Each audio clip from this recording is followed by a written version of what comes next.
Bonjour et bienvenue à présent à une entrevue exclusive en compagnie de Berthold après son arrêt de ses activités sur sa chaîne YouTube. Je me suis rendu chez lui. D'ailleurs, vous pouvez voir là, à côté de lui la bibliothèque qu'on voyait des fois là, dans les enregistrements qu'il produisait avec ses nombreux livres. Et sans plus tarder, Berthold, je voulais te mentionner que c'est un plaisir pour moi de te revoir. Et puis, sans doute qu'il y a des gens qui nous écoutent présentement qui sont curieux de savoir qu'est-ce que tu deviens depuis les mois où tu as cessé tes activités là, sur YouTube. Alors, je te lance la question depuis ce temps, parce qu'on est présentement rendu au mois de juillet de l'année 2019. Donc, qu'est-ce que tu es devenu? La même chose que j'étais. C'est juste que... Non, tout va très bien. Tout va bien. Je deviens rien d'autre. Tu deviens toi-même. C'est ça, de plus en plus. En continuité avec toi-même. Oui, en accord et tout. OK. Sinon, ce que je voulais savoir, c'est depuis ton arrêt de production de vidéos, parce qu'il y en a quand même au-dessus d'une centaine, est-ce que présentement ça te manque? Est-ce que tu t'ennuies de ça? Non, pas du tout. OK. Sinon, par rapport à tes activités en lien avec la conscience, là, parce que quand même tu en as fait régulièrement des vidéos, est-ce que en prenant un recul par rapport à... Parce que tu as été quand même en immersion là, à faire des vidéos pendant environ 2 ans, est-ce que ça t'a amené à faire des réalisations particulières en prenant le recul avec le temps? Là, Oui, mais des choses que je savais. Comme par exemple? Comme par exemple, tout l'aspect social, psychologique de ces milieux-là. C'est-à-dire? Ben, ce qu'on voit dans la société en général, c'est-à-dire des prises de position, des opinions, des conflits, des débats, et surtout de la projection, de l'identification, de la subjectivité. C'est comme dans n'importe quel milieu. Dans le sens que pour toi, le milieu qui touche à la conscience, c'est pas un milieu qui est mieux que d'autres. Non. Même, j'ai vu plus de conscience active parfois chez des gens qui ont une vie très très banale, des gens qu'on pourrait qualifier de très ordinaires, alors que chez des gens qui étaient beaucoup dans les milieux, qui parlaient beaucoup de conscience, souvent, j'avais l'impression même que des fois, les gens qui s'intéressaient à la conscience étaient moins que ceux qui s'y intéressaient pas.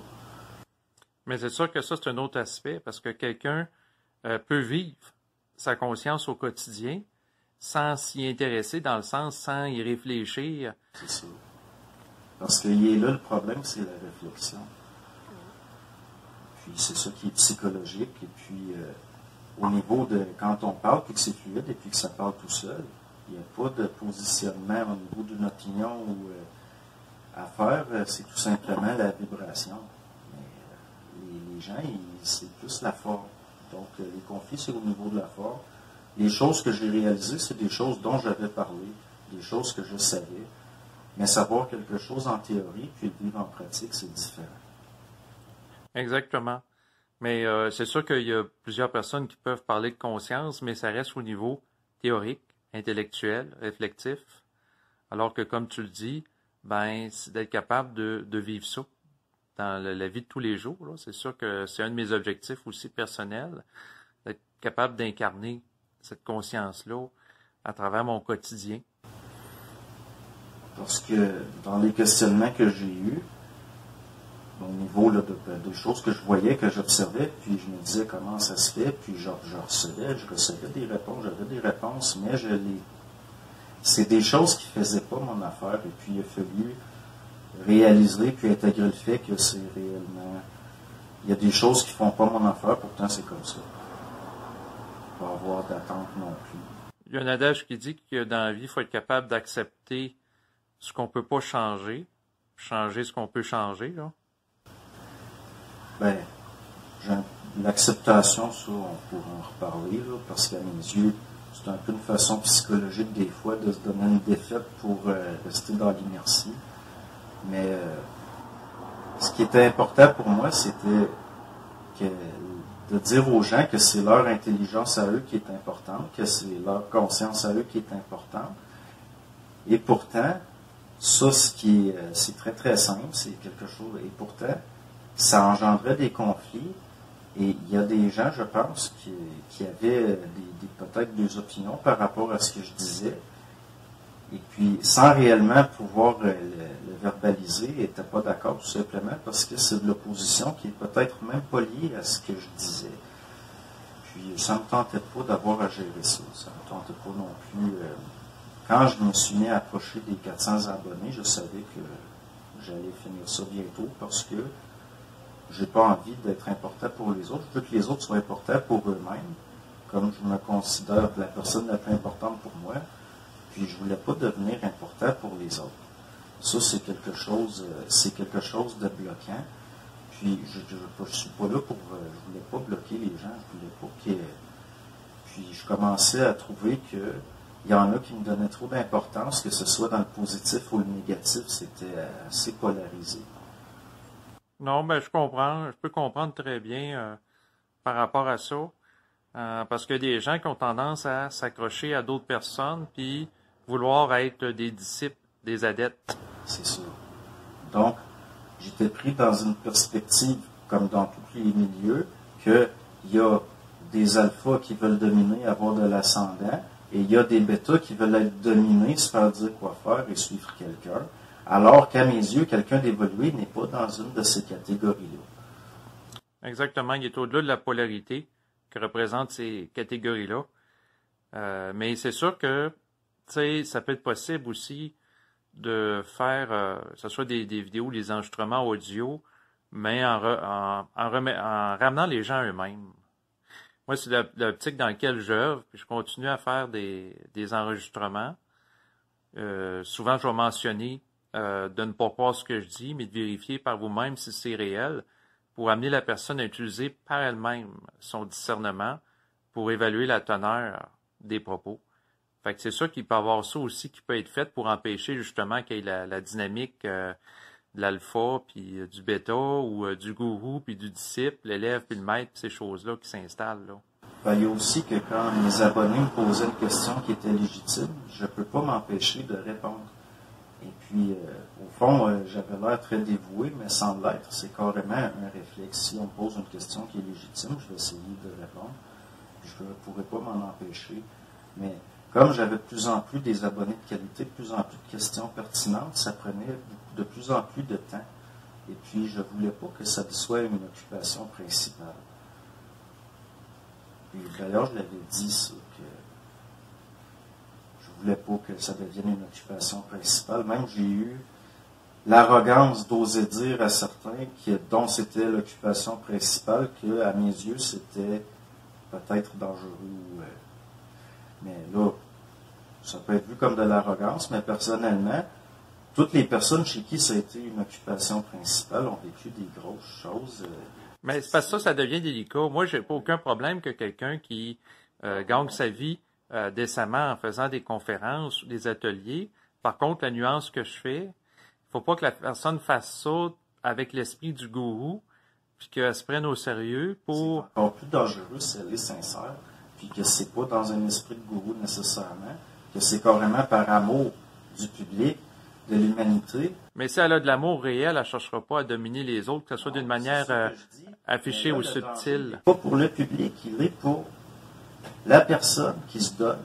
Et oui, il y a un danger pour le public dans le cas de ceux qui veulent avoir de l'ascendant, dominateur, mais pour quelqu'un justement qui n'est pas un gourou, qui se donne, qui est sincère, qui fait par amour du public, par rapport à des choses que les gens, c'est légitime, des fois qu'il y a certains services qui ne se font pas, il y a certains qui ne vont pas faire le travail. Par exemple, là, tous les troubles existentiels que les gens peuvent avoir et puis que la religion n'a jamais été capable, ni la philosophie, ni rien. Quelqu'un qui voit ça, il risque de tomber dans le piège contraire, c'est d'être dévoué, de se donner, d'en faire son occupation principale, et là, c'est lui la victime. Il va complètement se faire guider par Oui, surtout s'il se sacrifie pour les autres dans un rapport de service spirituel, puis il tombe dans le piège du sauveur. Mais ça n'a pas besoin d'être spirituel. Le seul fait que lorsqu'on me posait une question légitime, j'étais incapable de ne pas y répondre. Je me sentais, il fallait que je le fasse, surtout parce que dès que je lisais une question, ça activait. Oui, là, une question, ça active, mais il y a une possibilité pour l'ego d'affirmer une volonté, d'être capable de censurer le mouvement de l'esprit en lui, la communication spontanée. On peut ouvrir le contact, mais on peut le fermer aussi. Oui, mais il reste que quand je le faisais, c'était parce que je laissais une question en suspens, puis je me disais, je vais répondre demain ou dans quelques jours. Moi, j'ai aucun problème à laisser une réponse en suspens. D'ailleurs, je réponds pas systématiquement aux gens qui m'écrivent, parce que je veux pas passer mes journées à répondre à des questions Moi, où je suis incapable.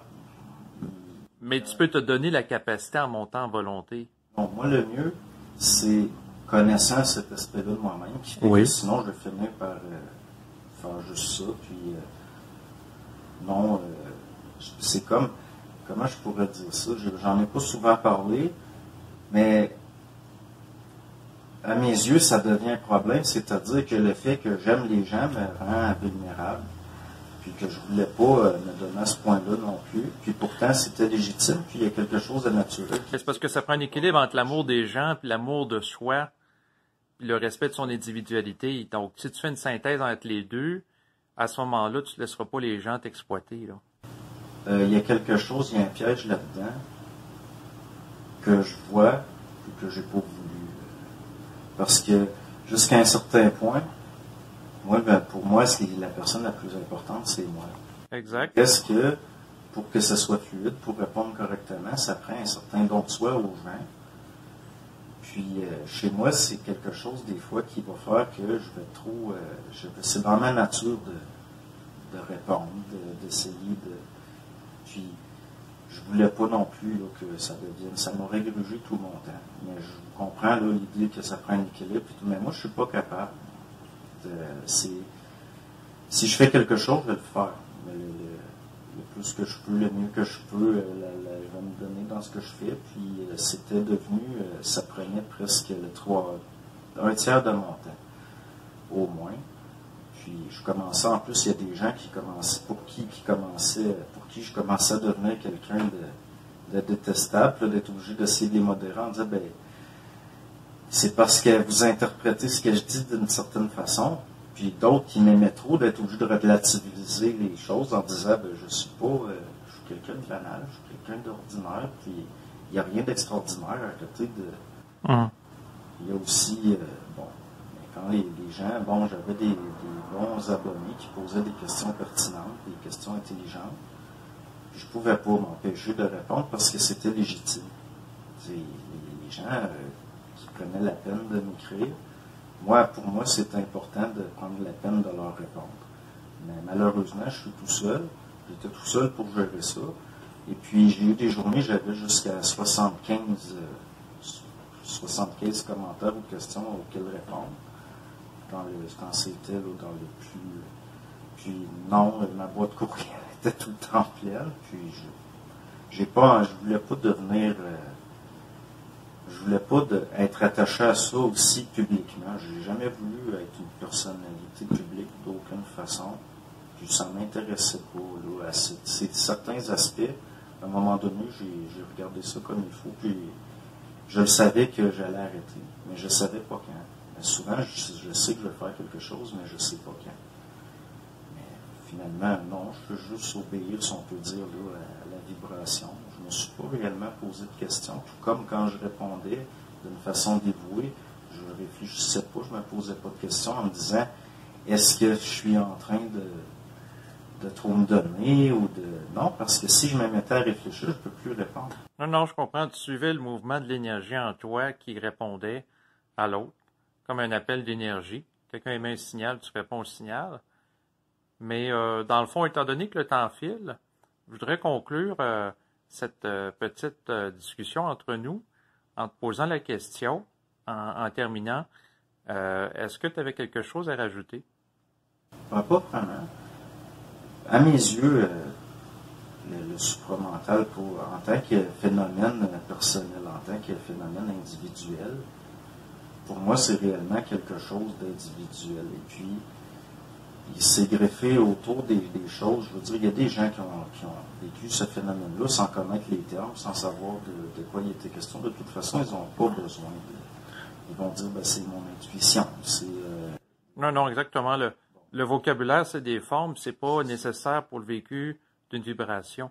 Mais tous les aspects sociaux qui entourent ça, les conflits, les clics, à mes yeux, moi, je peux pas faire autrement que d'être seul quelque part. Puis, j'avais pas envie non plus d'avoir des conflits avec des collectifs, parce que je la connais, la dynamique des collectifs. C'est ça que j'ai plus fait l'étude, si on peut dire.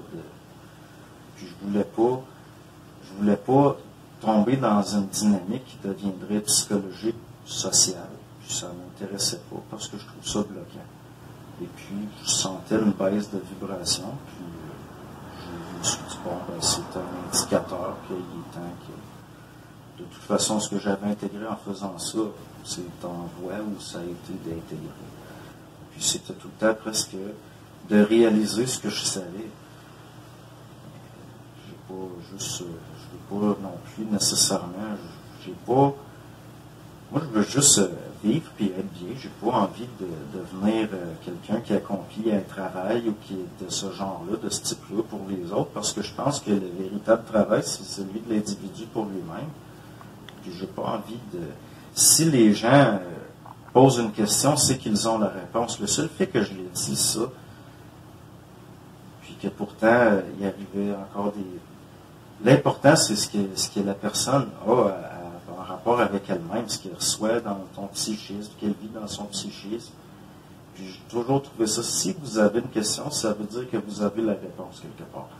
Puis le fait d'aller poser des questions à quelqu'un comme moi, puis finalement qu'il me vient des réponses qui sont possiblement pour moi, il y a quelque chose là, une dynamique qui peut engendrer une forme de subjectivité dangereuse. J'ai souvent remarqué des gens qui canalisaient pour d'autres et pourtant l'information était clairement pour eux.